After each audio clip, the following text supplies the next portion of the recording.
I don't know about that. Getting photographed on Twitter and stuff. Yeah, I saw that. That's good. Hope everybody had a Merry Christmas. And it was as good as mine, I hope. A couple days of R&R is always good. Back at it. We came back tonight at 26th. Had 2 grueling and hard practices on the 27th, and then I've done individual workouts and practice then since that point. Thought we did some really positive things in our last game against Missouri. First half we were as dialed in as I've seen this group. Defensively, we were really good. We did some good things. We were flying around. I think the one thing that was very pleasing was we added a couple of wrinkles in terms of schematics, and we handled that. And that's a big step for this group. And I thought Mark Allstork's on-ball defense was unbelievable. We did a great job of keeping the ball out of the post areas, and for the most part, we limited some of those touches. And still got to try to get a little better on the offensive end. We missed 12 layups, and obviously we missed some free throws that would have made it a little less interesting down the stretch. But all in all, to find a way to win that and to play as well as we played in the first half, there was a tremendous amount of growth, and that's exciting. We've got a great Grand Canyon team coming in here. I think they're one of the 3 or 4 best teams that we have played to this point. They've got tremendous veteran experience. I think 2 fifth-year guards, Braun and Benson. Benson was a key factor on Oregon's Final Four run last year. They've got great size there. They've got a junior at the power forward spot in the Vernon kid, Keontae, that's a hard matchup. He's 6'6", he's motored up. They run a lot of actions. But this is a very, very good basketball team that's coming in here. They're going to be an NCAA tournament caliber team, and we're going to have to play awfully well. Brad, in the early stretch of the season where it seemed like you were doing a game prep every other day, now that you've had a week, then a game, then another week, then another game, how's that been for the team, and how have you used that to your advantage? An unbelievable blessing, and much needed. There's no substitute for practice, and just to focus in and dial up certain situations in a game, or certain fundamental things that maybe you don't have time to, you feel like as a coach sometimes that there's not enough hours in the day to work on everything. And now we've been able to, the other day we spent 2 hours offensively, just offense. We didn't do anything defensively. Then we came back in the afternoon, we went 2 hours defensively and focused just on getting back to some of the fundamental things and cleaning out things we weren't doing well, and so it becomes fresh on the mind. And I thought it really helped us prior to the bragging rights game. I think it's helping us now as we get ready for Grand Canyon and games moving forward. So we continue to work really, really hard. We continue to practice. I take a lot of pride in our teams continuing to get better. I think Christmas break is. We tell our players and our athletes it's the time to act like a professional when there's no academic load, and you can be in the gym as much as you want to be in the gym and watching film and doing those things. And these guys have been pretty good about that, and I feel like we can continue to improve.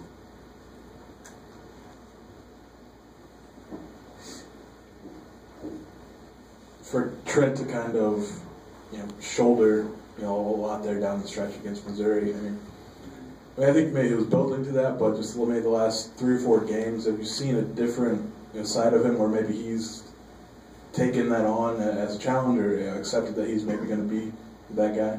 Well, I think the mental part of this for Trent has been probably the most difficult transition, and it's, playing the point guard role is not easy, and playing it for me is really not that easy, and him understanding situations. He was a few missed layups away from really having an incredible night, and yet we made one little tweak in his free throws, and he goes 10 for 11, and things are mental with Trent in terms of now he's got experience, now he's continuing to grow, and confidence is a wonderful thing, and he's playing with a lot of it, and so I think for him to be put in that situation, I think our guys look to him.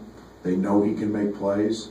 I think we showed him on film. There were some plays that he didn't make, and maybe some other options that he had that may have been better than the ones he made. But that's growth, and that's exciting because he does have the ability to go make a lot of plays. Seems like opposing defenses are seeming to really lock down Jordan these last couple games. What needs to happen to get him going again?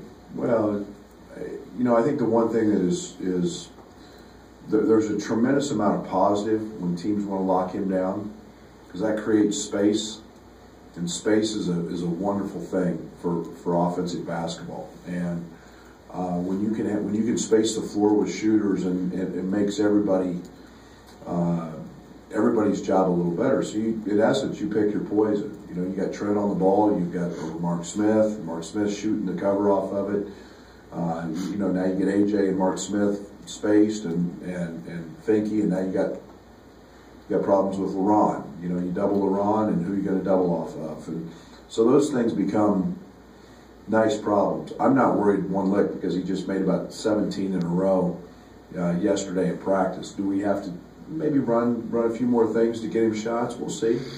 I'm not concerned about that. I think the one thing that he did early that we maybe got to get a little better at, and that was getting out in transition, running. He's tremendous, running with a full head of steam, playing under control, getting his feet under him and making that shot, and we've got to look to do that a little more. Maybe back to Trent. I mean, you recruited him when you were at SFA, and then again, when you got this job to lock him in. This is the timetable of this. Did you expect 14 games in that you'd maybe kind of hand the ball to him in those clutch situations? Well, I thought all along he was going to be capable of having some big games this year. I mean, he's just a gifted scorer. The ball. Every time the ball leaves his hand, there's a pretty good feeling as a coach that thing's got a good chance to go in. So, I've also been around long enough to know that freshmen, I don't care who they are going to struggle at some point. And it's you look back in the history of basketball, and every freshman has a spot or two. And he got off to, I think, 4 for 30, maybe from 3, somewhere close to that. Again, experience is invaluable. To this point, to say that surprises me, it doesn't with him. I've said he's got a lot of confidence. He's got a lot of swagger. He had to live through the tough moments. Now he's starting to see some things. Now there'll be some new challenges thrown at him that he's going to have to live through, but he'll do just fine because he's a gifted offensive player. Coach, you touched on the free throws. Prevented you guys from putting the game away earlier. But now you got the win as a coach. What do you take away from that game? What does your team take away from being able to hold on to that win, which has been a struggle earlier this year? I'm sure you used it as a teaching moment this week. Well, that's a huge mental component. When you've had five games prior where the last minute you found a way to not get it done, and then stumble through it again. And I mean, we can look at missed dunks, no matter what point of the game they are. Leron missed a little layup that was a perfect alley-oop, then stepped up and missed a 1-1, and yet you start looking, and Michael hits a big shot off of an inbounds play, and We ran a little pick and pop for Leron, and Trent made a great pass, and Leron hits a three. Those things are big plays, and yet now we got to go to the free throw line, and for the most part Trent did. We also had some other guys that got to make free throws, and I'm not going to accept missed free throws late in the game. That's just it's if you can make them in the first half, you should make them in the second half, and again that's experience and that's comfort. But to get through those moments, there's a certain level of confidence that I know we've gained. Wasn't perfect, but it's in the column that it needs to be in, and we're not going to give it back. So we've talked about those moments. We've showed them those moments. A couple defensive plays we just butchered late. Trent and Tijon just butchered a guard-to-guard dribble handoff, and the very next play, then Michael shows flat and Cassius hits a three, and those are plays that are just as important on the defensive end as what we do on the offensive end. So, but we found a way to win it, and now we can continue to learn and teach and not make those mistakes again. Talking about DeMonte now, what does it show you about him that he's been able to bounce back so well from a potential career-ending injury with his ACL last year? I don't know if it was career-ending, but it was obvious. Here's what's remarkable to me the most about DeMonte's deal. He didn't play. When you're that young and you don't play in high school, you don't play your senior year, and so he's off, 18 months, whatever it is. He's off a long time. And for young people to lose that experience and lose that feel and lose that game energy and the vibe you get, that's pretty remarkable for him to come in and do what he's done. And I don't know if his numbers indicate how important he is to us, but of all the guys, I've probably been as impressed with him just because I know what it was like what it feels like to take that much time off. It's crazy for a young guy to step in and be that successful, make a huge jump in what he's facing every night in terms of talent, and still be able to get it done.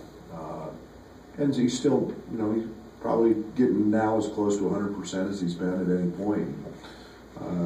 He had a couple dunks yesterday on drives that he hasn't done. He wasn't doing that in November, so he's getting closer to being healthy. Kipper's played fewer minutes the last couple games than he did in the rest of the season. Is he still bothered by that foot, or is there something else going on? Other guys are playing better. I mean, you got to earn those minutes. Kipper's a guy that's got to continue to grow. He's got to continue to make less mistakes. He's got a tremendous amount to offer, but Leron's been arguably as good as any front court player in the league, and Michael's again a guy that I have a lot of confidence in because he can space and he's making shots when he's a threat. And the conversation I had with Tom Crean, I mean, he was the guy they schemed against, not to give him looks, and so there's another Big Ten coach that fears what he's got. So you feel comfortable with some of that. And then I was so thoroughly impressed with Kipper and Leron and Michael, what they did defensively, because one of our big goals against Missouri was no post catches. And those guys did a great job in doing that. So, Kipper, as he continues to grow, he's had a great week of practice, so we'll see how that affects his minutes. But he's got two guys playing awfully well in front of him. Brad, in the New Mexico State game, looking back, you said your first half was probably one of your worst halves of the season. Now, conversely, the half against Missouri was probably your best. What was the underlying difference in between those two games? Jeez. When I get that answer, we'll have something. That's probably been one of the more frustrating things I've had to try to figure out with this group. It's not a light switch, and we if there's one thing, I'm gonna say practice. we actually got in the gym and could practice and grind on them. And when they make mistakes, throw them on the treadmill and run them and demand that they get things right. And not so much where it's, and I don't want to say our effort slipped, but our mental focus wasn't there. And that comes from, again, that's practice. I want our practices to be harder than games. And sometimes when you got one-day preps, that gets a little challenging at times. So I think a week practice helps a sponge. Thank you.